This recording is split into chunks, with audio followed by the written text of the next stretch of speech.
Hey NAI football fans, this is Cory Thorpe along with my co-host John Cooper for the NAIAFBALL Show.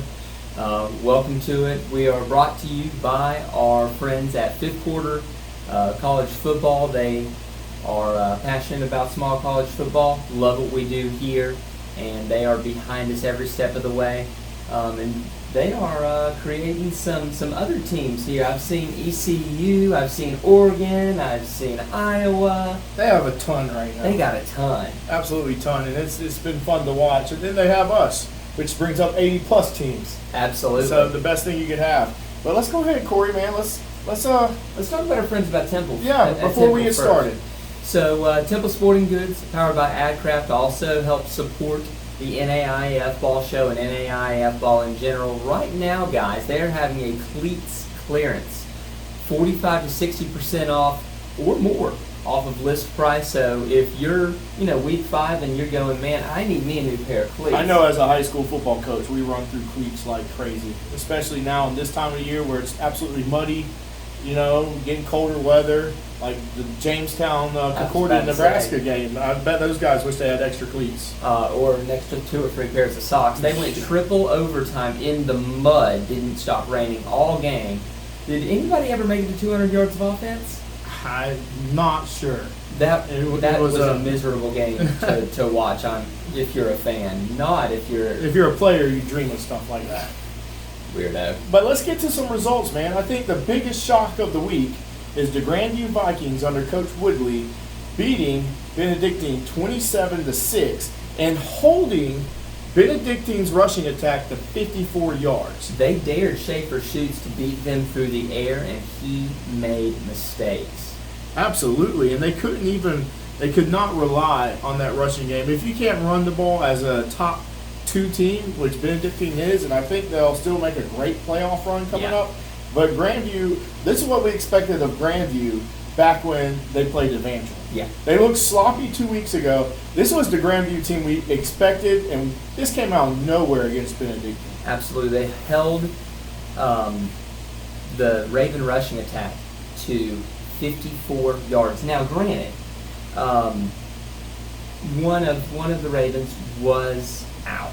Right. You didn't have one of your big 2 to have your Thunder and Lightning combo, but still you're holding Nyhart 2.1 yards per carry.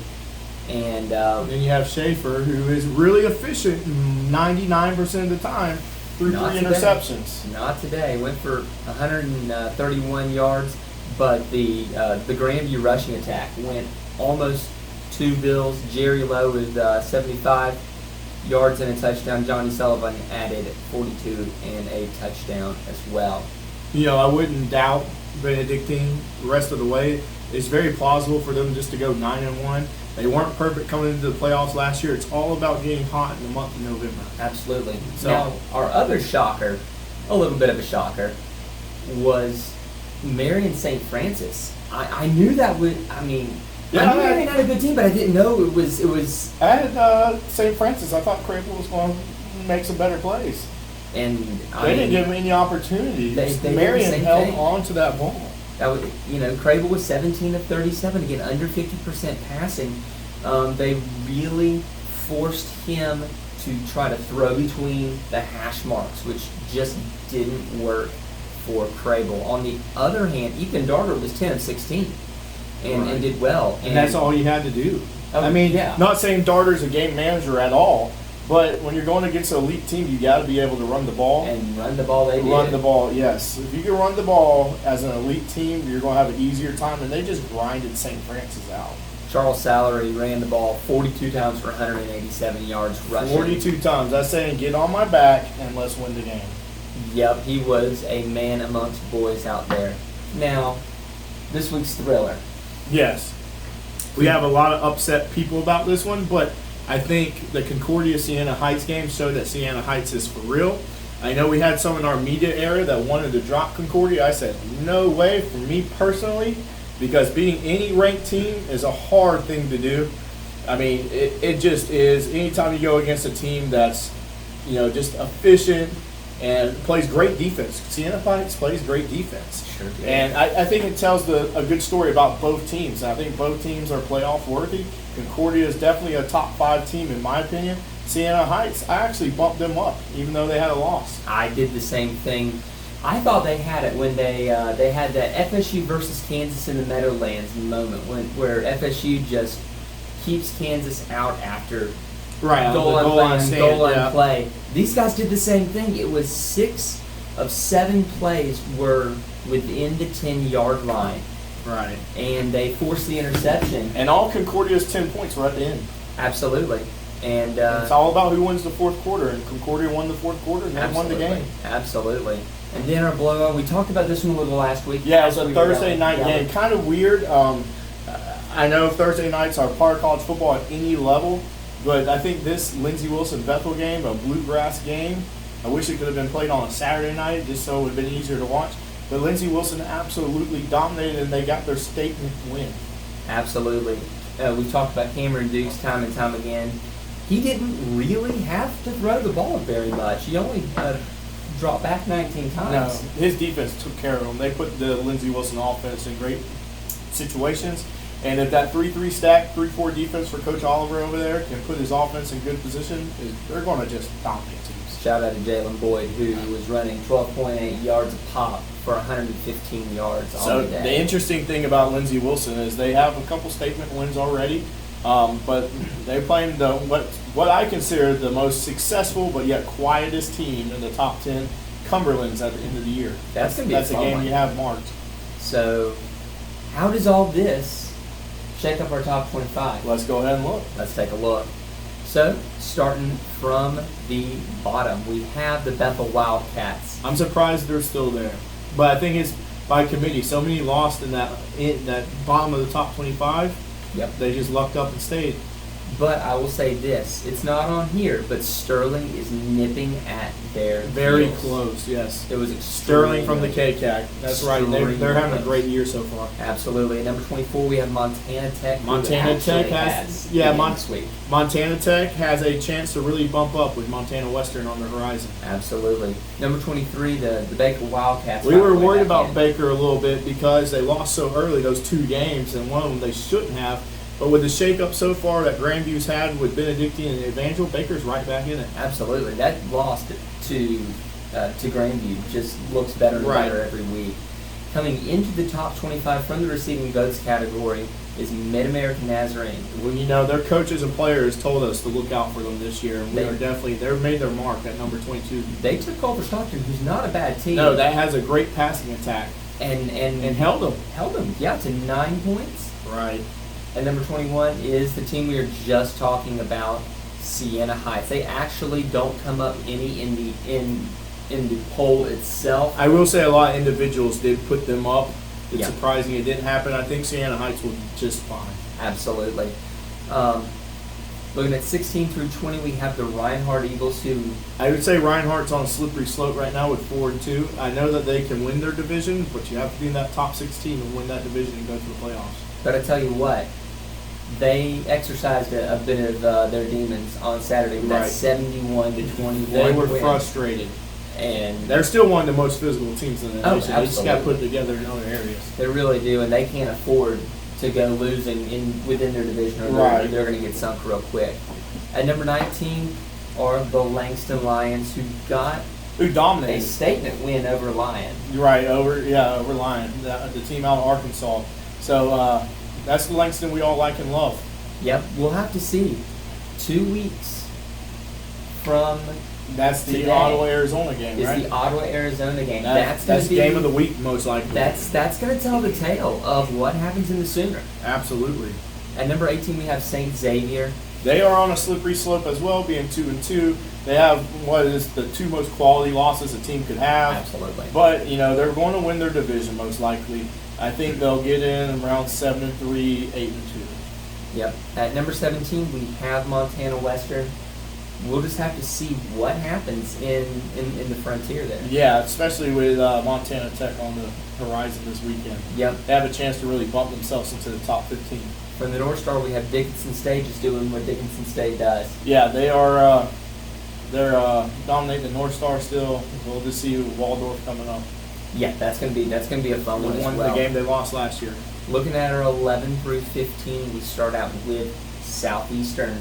Southeastern with Brian Bell and the company, absolutely 4-0 for the first time in school history. Bell, I actually didn't see him playing. I was watching that game. I didn't Really? see him in the lineup. Wow. So I hope if he's That hurt, offense he is gets still better. clicking. Then if Absolutely. they beat Alva Maria 31-10. Sure did. Yeah. Yeah. And that's an Ave Maria team that we were kind of high on. Yeah, said very look out for high it. on. At number 14, we have the Kaiser Seahawks, who I'm going to be seeing in person come Saturday. They smacked my alma mater around, Corey. They're the real deal.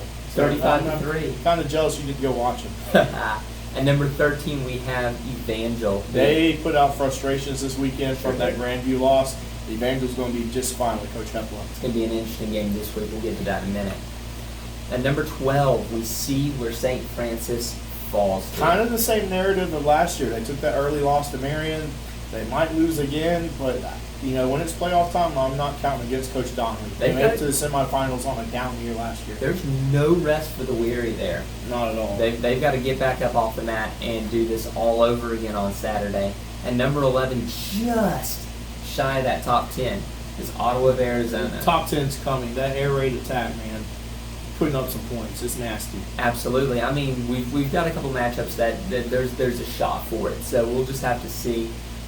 So let's go to our top 10, starting with Benedictine. The Ravens fall from 2 to 10. They'll be fine. Yeah, I think with, you got Coach Wilcox and 2 other coaches that have been there for 40-plus years. Culture always bounces back from adversity. And Benedictine, the Ravens, will be just fine. At number 9, we have Cumberlands of Kentucky. Quietest team on our radar. Absolutely. Physical. We talk about Reinhardt being physical. They're not even the most physical team in the conference. The Patriots are. Yep, that's going to be good. At number 8 is Northwestern doing. We're waiting for that Morningside week. I think they'll just coast until then. We'll just see. That'll be the measuring stick when number 1 Morningside comes up. Yep. At number 7 is Lindsey Wilson. I tell you what, Coach Oliver's done a great job with these guys. That Mid-South is jacked. Yeah, Cameron Dukes is doing it. I would say he's Offensive Player of the Year so far mid-season. I would agree, if not for the fact of Morningside being Morningside. I mean in the conference. In the conference. In the Okay. conference, yes. Okay. In the conference. And at number 6, we have the College of Idaho taking We talk advantage. about it every week, Yep. 20-plus returning starters. I mean, good things are going to happen. Absolutely.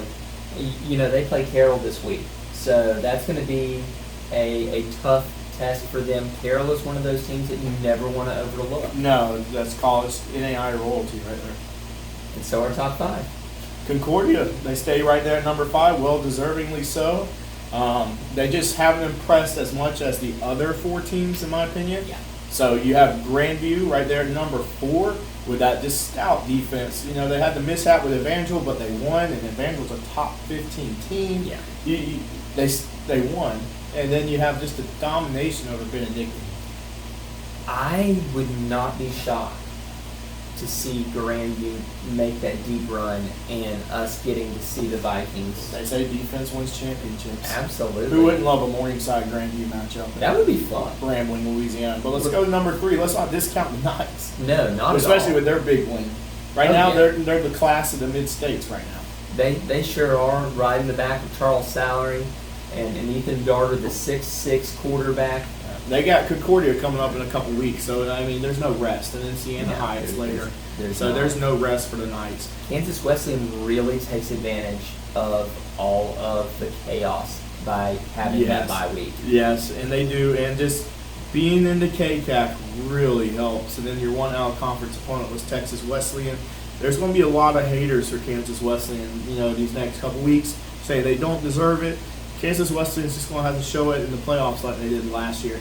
But to me, with what's going on in Salina, Kansas, that number 2 ranking is justified. Absolutely. And at number 1, we have the Morningside Mustangs. They look unstoppable. They went on the road to Hastings and dropped 60-plus points. No big deal. You'll notice that there's a 7 next to their name. They got all of them. They got all of them. But John, that was a 6 last week. No, 2 weeks ago. I converted. I Well, converted. it was a 5 2 weeks ago. Oh, you're talking about because Now we're it's a 6. Yes, we are Now all. it's a 7. We're growing. We are growing. You cannot say this poll is biased. We have 7 different media outlets, and all spread across the country. 6 different media outlets. 6 Me and different you media are 2. outlets. Sorry. Right. So we added a voter from the Kentucky area to cover a little bit of that bluegrass area. Yes, and so Ben's a great addition. Absolutely. So we are definitely our aim in making this poll is to make sure that no one area gets underrepresented. Right, we're trying to bring total representation to everyone. Absolutely. So let's go for our helmet stickers. Let's go ahead. I'll start the some first good ones. one. You know, you got the Marion running back, Charles Allery. Just amazing game. How many carries did he get? Over 40, right? 42. 42. You should have just won, even if he got only 100 yards rushing.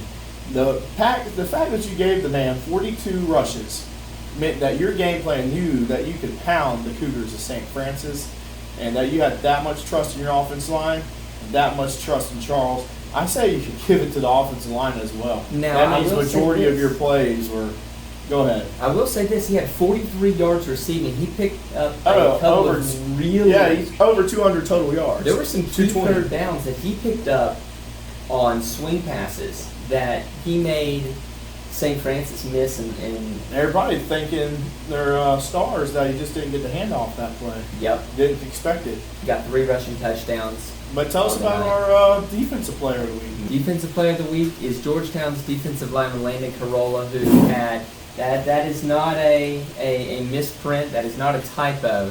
That is 6.5 sacks. Good enough for a Georgetown school record. Georgetown's been playing football for a long time. Sure have.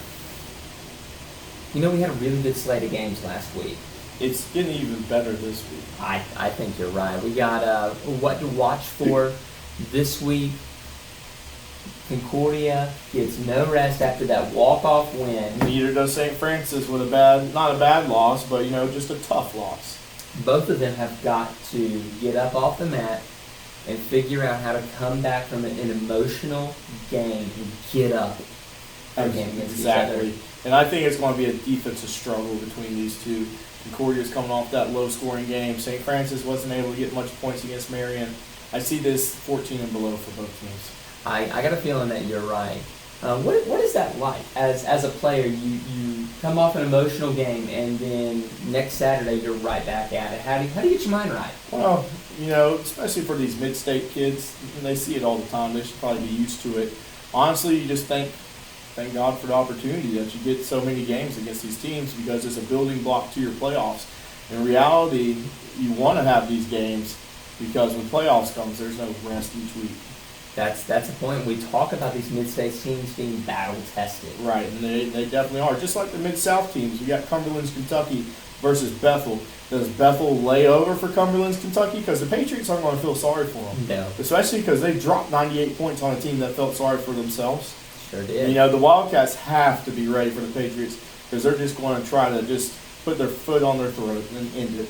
Absolutely. Early. They see that 3 from Bethel from last week, and they go, let's get them. Yeah, Bethel, this is a way to save Bethel's season. I think they'll have a solid season regardless, but if they want that 7-8 win season, this is the time to go. Absolutely. Talking about teams that have to get up off the mat, Benedictine as well. They have to travel to Evangel. This is the game of let's catch Grandview. Oh, yeah. Yeah, both of them took losses to Grandview the past 2 weeks. This is who's going to position themselves in the playoff hunt. Talk about Benedictine going to the national championship last year. They lose this game, it starts becoming a really slippery slope for them.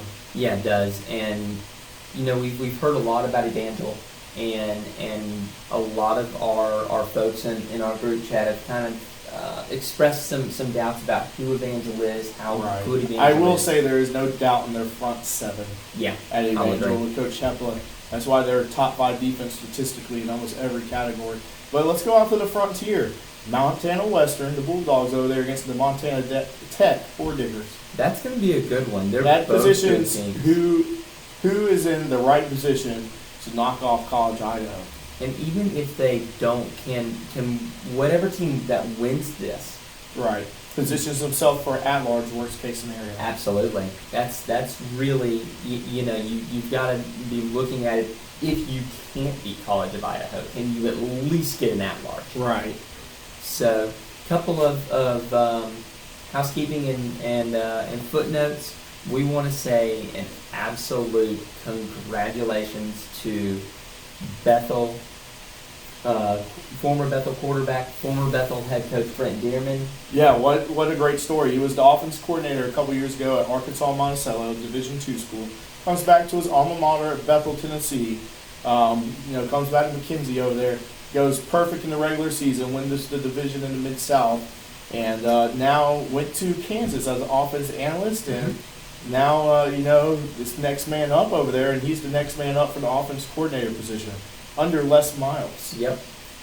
That shows you, NAI opens doors. And they're talking about him, the quarterbacks have been talking about him in that RPO offense that he loves so much, and they're crediting him. There's a reason why Les Miles brought him in. He wanted him for that offense analyst position, but I also think it was for insurance if things went wrong. Absolutely. Things went wrong and Brent Dearman's up. So congratulations to Coach Dearman. We know you're going to do a phenomenal job at possibly one of the hardest places. But they've been winning a little bit this year already. I think they're 2-3. They're 2-3. One more win. They matched all last year. There you go. Now, Corey, tell them where you're going to be this weekend. Hey, I'm going to be heading down to Lakeland, Florida, to catch the Weber versus Kaiser game at Lakeland Christian School.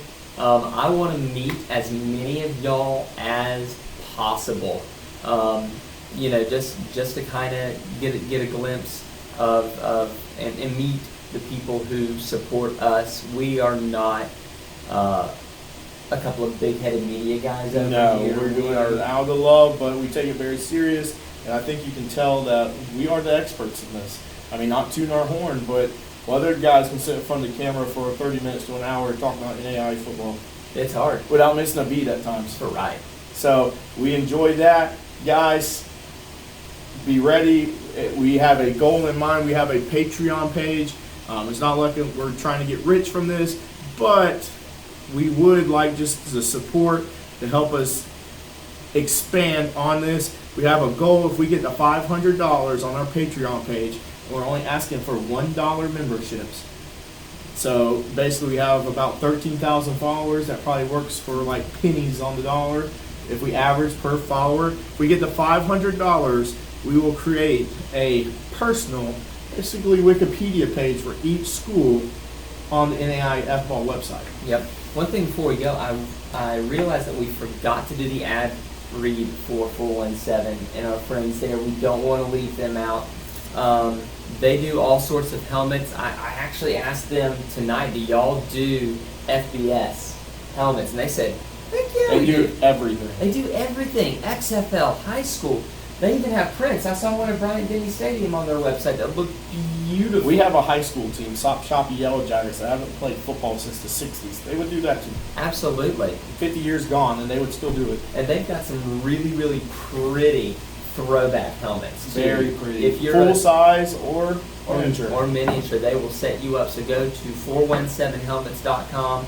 They will make a perfect accent piece for your man cave or your office. So anything else before we? Nope, we have enjoyed it, guys. We hope to see you. Interact with us on Twitter, Instagram. You know where to find us. Just Google NAIAFBALL. You will find us. Absolutely. Anyways, signing off. Have a good one.